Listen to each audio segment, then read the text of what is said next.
Welcome to the Montana Farm Bureau's virtual farm fair. I'm Scott. And I'm Louise. And we are members of the Lewis and Clark County Farm Bureau in Helena, Montana. Today we're going to learn about horses on our farm. Louise and I have been around horses most of our lives, and we have raised and trained a few horses on our farm. We are excited to share with you some tips on how to take care of horses and how to be safe around them.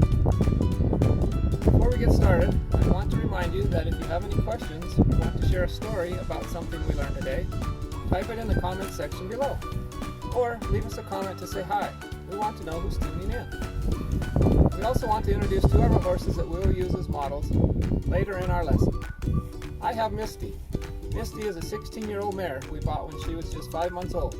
Our daughter trained and showed her through the Colt to Maturity project with 4-H. And I have Halle. Halle is a 4-year-old mare who was born and raised on our farm. I have been currently training Halle for the past 2 years. Even though riding may be the main reason you have or want a horse, don't forget that your horse depends on you for proper feeding, health care, and exercise. How you take care of your horse depends on where he lives, on pasture or in a pen, paddock or stall. Keeping your horse on pasture is the most natural way to keep your horse, but it has disadvantages as well as advantages.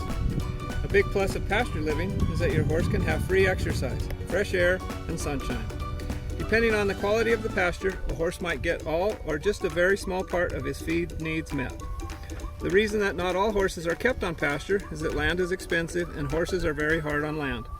In some areas where the pasture is irrigated or gets lots of rain, 1 or 2 acres will provide plenty of grass for one horse. In other areas where it is dry without irrigation, it may require more than 20 acres.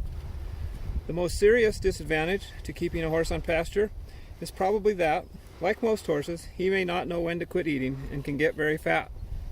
When a horse eats too much, he can get a very bad stomach ache called colic, or he could founder, which is a serious lameness affecting the hooves. A pen or paddock is often a good compromise between keeping your horse in a stall or keeping him in a pasture. A pen is an outdoor living space for your horse that is at least 24 by 24.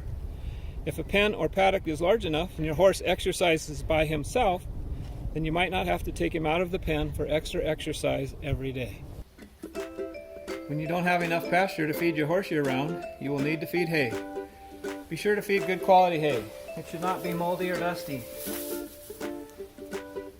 We feed a grass and alfalfa mix we grow on our property. That way we know the quality of our hay.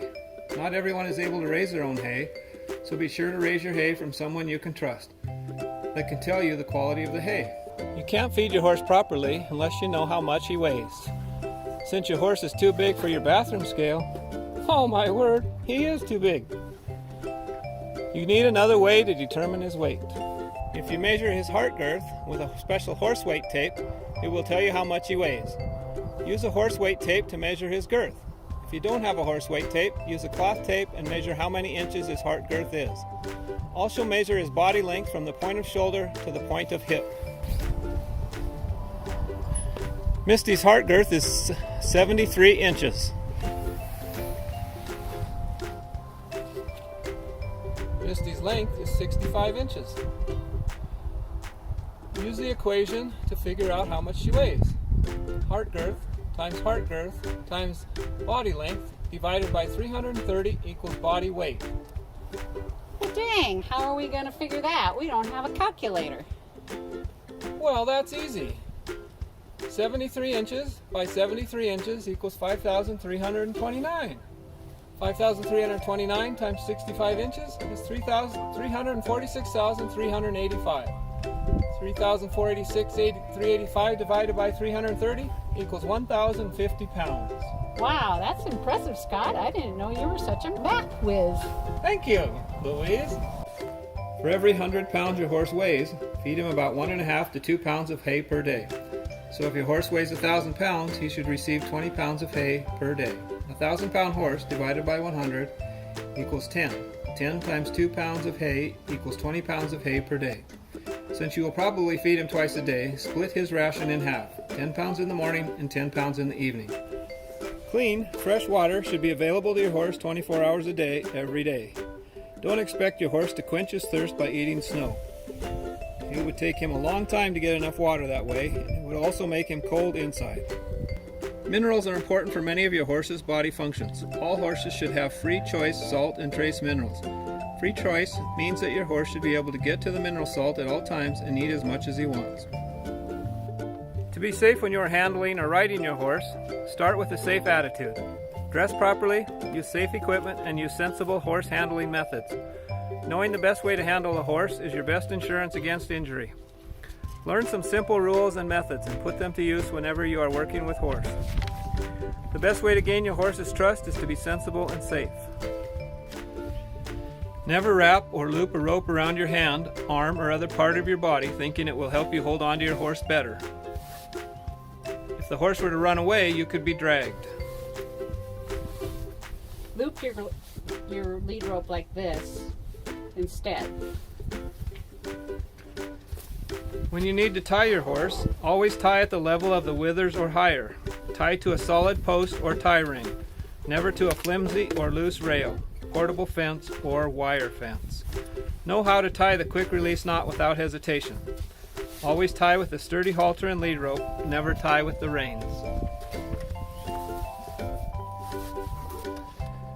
Horses have blind spots, places where they can't see things unless they move their heads or bodies.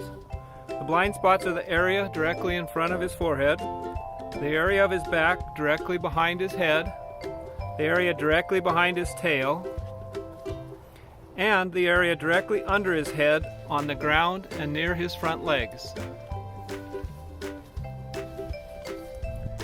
When you are in a horse's blind spot, let him know that you are there. Otherwise, you could startle him, and he might jump and hurt you. To make sure you don't surprise him, talk to the horse while you touch him. Stop here now.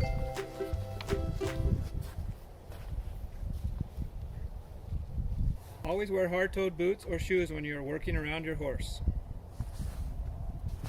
If you wear soft shoes or sandals and your horse accidentally steps on your foot, your toes could be seriously hurt. Wear a safety helmet whenever you ride or work around horses. A helmet will protect your head if you fall, or if your horse bumps into you or hits you with a hoof. Remember, helmets are for adults too. A horse's face and leg markings are his unique ID card. It is a good idea to photograph and accurately draw your horse's markings on an identification card. Registration papers and livestock travel permits also will include these markings. Misty has a star on her forehead. Halle has a star, a strip, and a snip. A horse's height is measured in hands. Here's one hand on the horse's body. A hand is considered 4 inches wide. You can run your hands up the horse's front leg and count how many hands it takes to reach to the withers.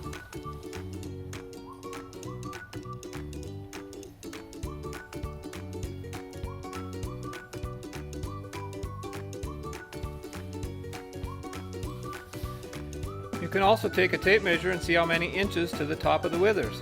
Divide the inches by 4 and this will tell you how many hands he is.